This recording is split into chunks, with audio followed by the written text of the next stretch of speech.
She posted, "When he prioritizes his mother over you." After I visited my sick mom, I commented, "Red flags indeed." Then my mom saw the post and removed her from the will. She lost out on a $400,000 inheritance over a social media rant. I, 32 male, still can't believe I'm writing this, but here we are. My girlfriend Tessa, 29, just nuked a $400,000 inheritance because she couldn't keep her mouth shut on social media for 5 minutes while I visited my sick mother.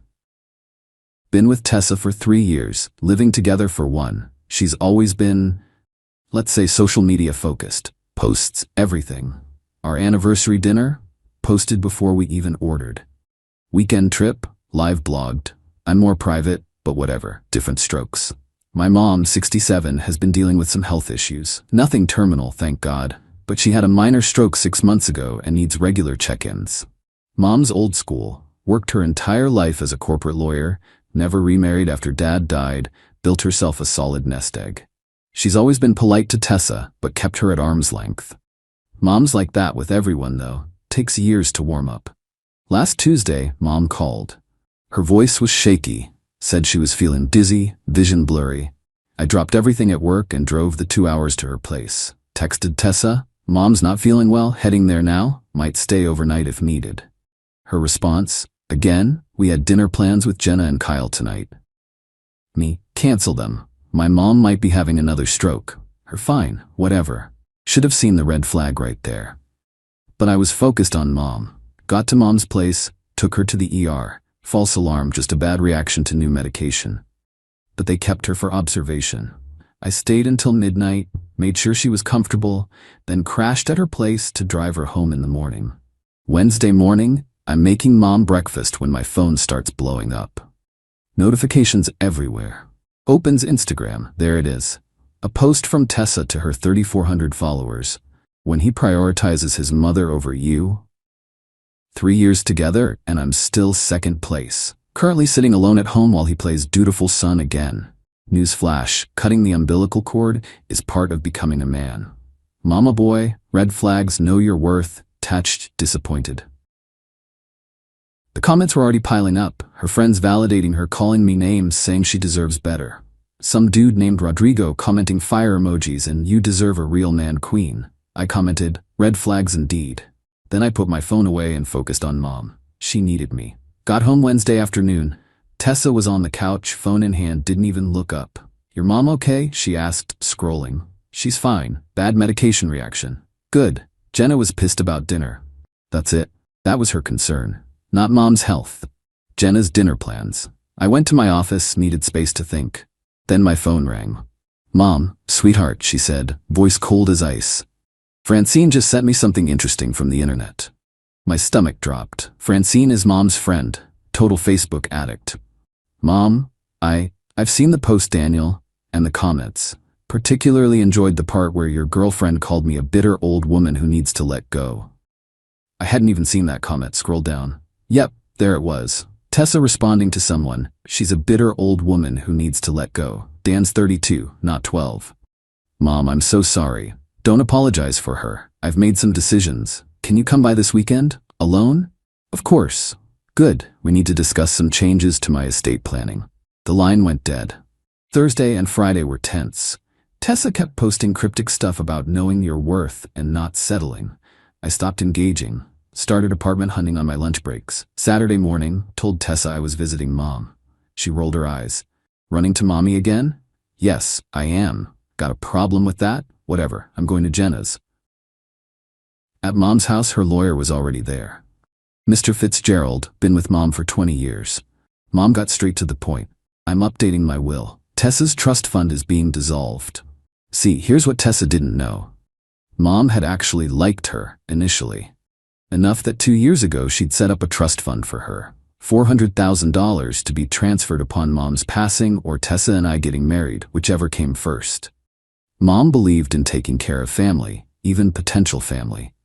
"I can't have someone who publicly disrespects both my son and myself benefiting from my life's work," Mom said.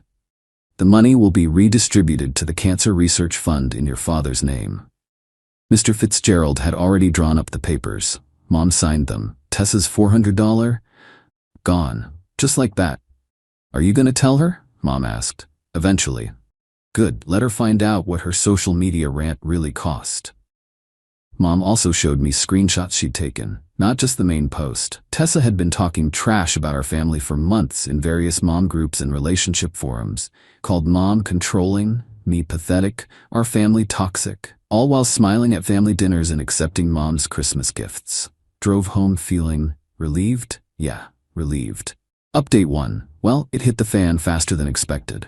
After the will meeting, I started pulling back from Tessa.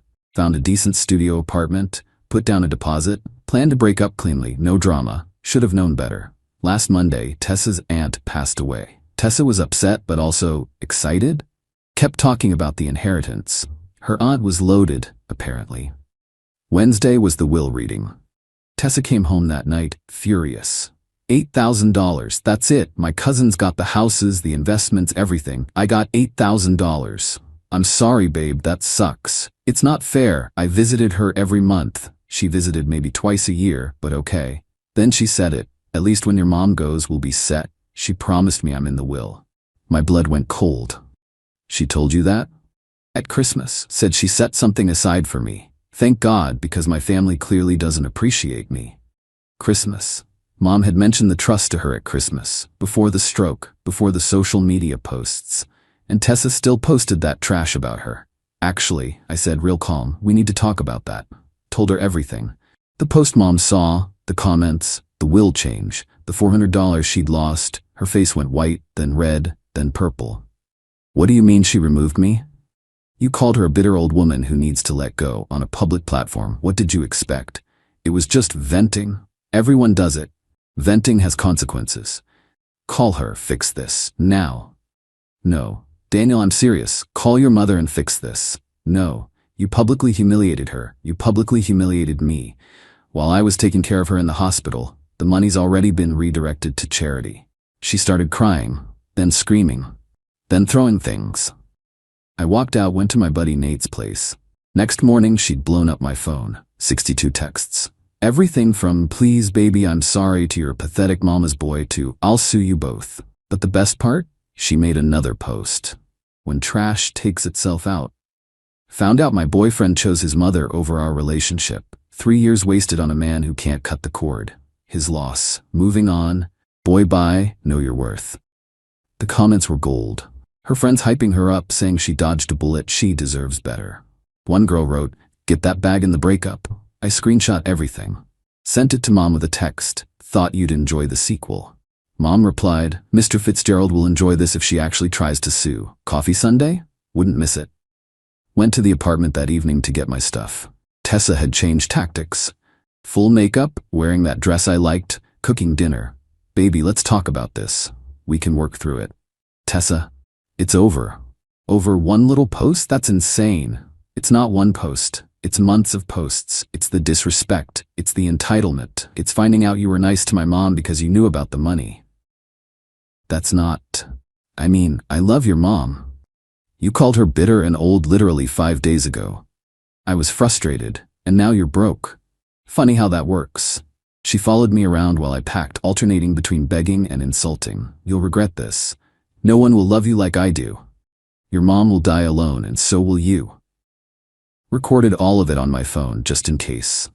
Moving into my new place tomorrow. Blocked her on everything except email. Need a paper trail if she goes nuclear. Mom's doing great, by the way. Told me she's proud of me for standing up for myself. Oh, and Rodrigo, the fire emoji guy?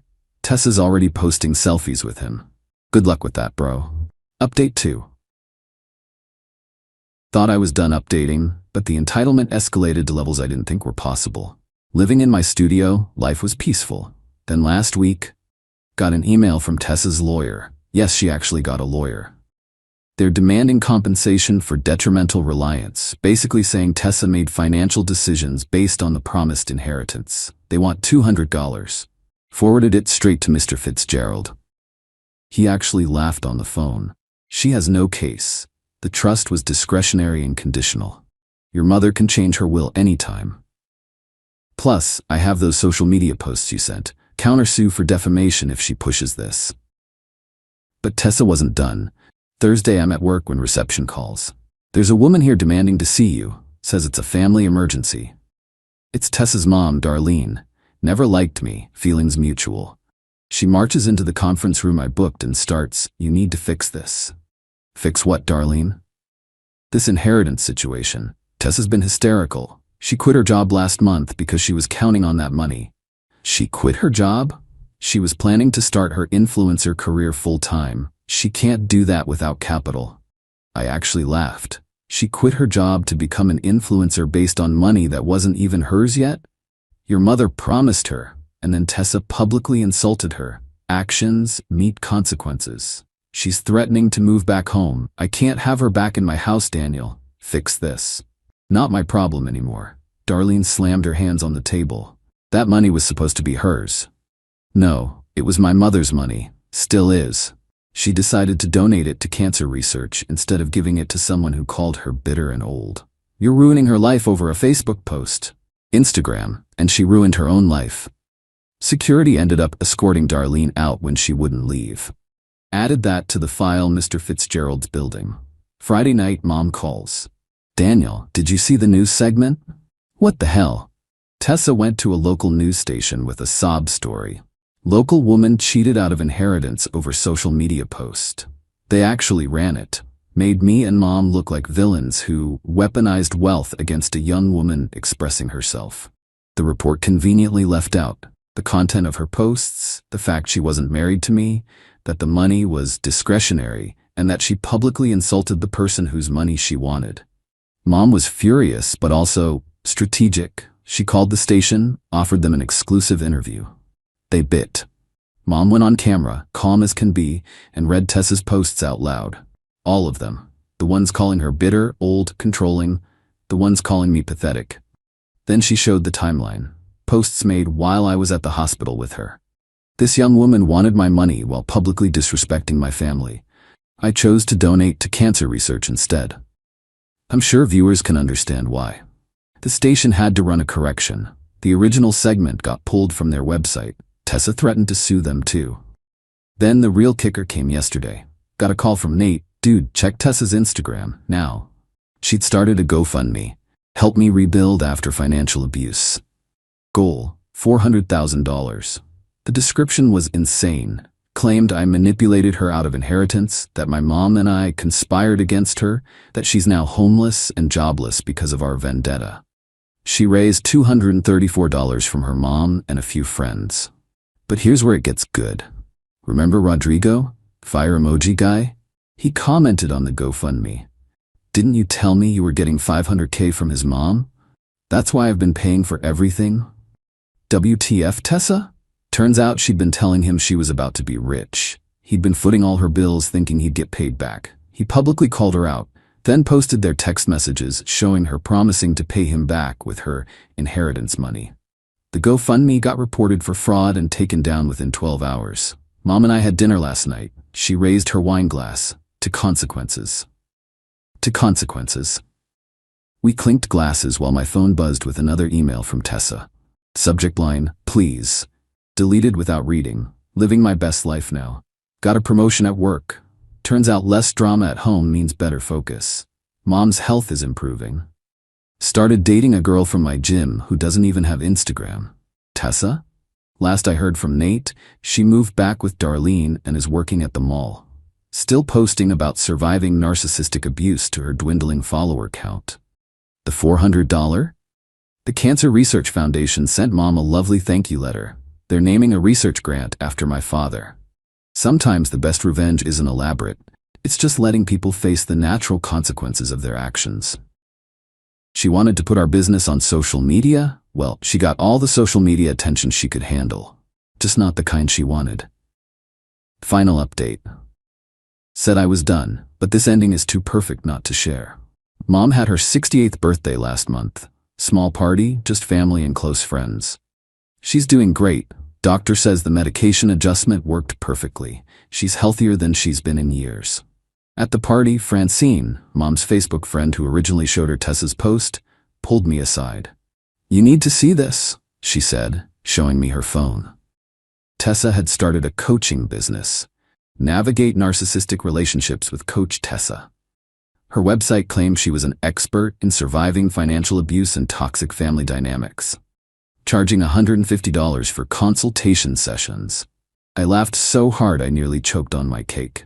But wait, it gets better. My cousin Lauren called me last week. Hey, remember your ex? She just tried to date my boss. Lauren works at a tech startup.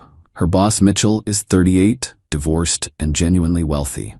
Apparently, Tessa matched with him on some elite dating app, went on 3 dates, and was already hinting about moving in together. Mitchell, being a smart guy, did his due diligence. Googled her. Found the news segment, the corrected one where mom reads the posts. Found the deleted GoFundMe, internet never forgets. Found her coaching website. He also found her still public Instagram, where she'd already posted a picture of his car with the caption, "New beginnings coming soon." He screenshotted everything and sent it to Tessa with one message: "I don't date grifters." Then he blocked her. Tessa lost it. Posted a rant about how wealthy men are intimidated by strong women who know their worth. The post got maybe 30 likes. Her follower count is down to 800 from 3,400. But here's the real karma. Remember the $8,000 she got from her aunt? She spent it all on her coaching business, website, photo shoots, Instagram ads. Business assets, 0 clients. Last thing I heard through the grapevine, she applied to get her old job back. They said no. She applied to work where I work, ballsy move. HR flagged her application because of the scene with Darlene. She's now working 2 retail jobs to afford her half of rent at Darlene's place. Meanwhile, I just moved in with my gym girlfriend Rebecca. She met mom last week. Know what Rebecca said after? "Your mom's amazing. That cancer research donation was such a beautiful way to honor your dad." No mention of money, no calculating inheritance, just genuine respect. Mom pulled me aside at Sunday dinner. "I like this one." "Me too, Mom." "Good. By the way, I'm updating the will again." I froze. "Relax," she laughed. "Just adding a provision for any future grandchildren's education. The Cancer Foundation is still getting Tessa's portion." We sat on her porch, watching the sunset. Mom looked at me and said, "You know what the best part is?" "What?" She did this to herself. Every single bit of it. All over some Instagram posts. "Red flags indeed," I said. Mom laughed. "Red flags indeed." Tessa still emails me occasionally, usually when she's drunk, alternating between apologizing and demanding I make things right. I've never responded. Living well is the best response. Her coaching website is already down, the domain's for sale. The $400,000 she lost, that money would have changed her life. Instead, it's funding research that might actually save lives. I'd say that's a pretty good trade. Thanks for following this wild ride. Remember folks, the internet is forever, and so are consequences. Don't bite the hand that was literally going to feed you $400. Peace out.